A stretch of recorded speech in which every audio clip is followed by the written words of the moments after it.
nagmamahal at maraming bumibili. Lolo Idel Imperial. Ladies and gentlemen.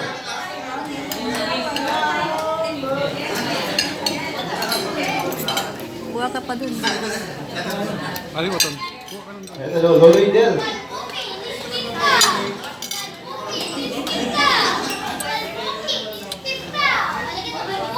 Talagang damdaman natin ang energy, no? Kahit kumakain, talagang napapakanta ang bawat isa. Dito naman sa ating birthday celebration, ng ating pinakamamahal na Papa Lolo Idel.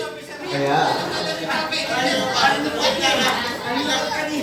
very evident na talagang ina-admire itong taong ito ng bawat isa. Talagang pagpasok niya pa lang, damang-daman yun na yung energy.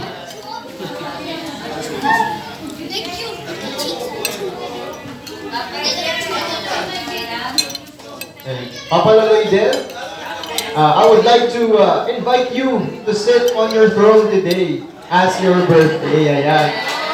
Only a throne befitting to a king. Ayan. Lolo Idel, ito ay birthday celebration. Minsan lang ito. Alam niyo, kita niyo to, ladies and gentlemen, ano? A man that is very humble. Sa kasiyahan at sa kaarawan niya ngayon, ayaw niyang tanggapin yung pinapaupo siya sa pinakamataas na upuan. A sign and a symbol of how humble this man is. Palakpakan naman natin si Lolo Idel. Ay, ladies and gentlemen. And yeah. Konting background lang po para sa ating kaalaman, ano? Ang ating Lolo Idel ay talaga namang very active sa pagsaserve sa ating nation. Hindi niyo pa po alam, I'm sure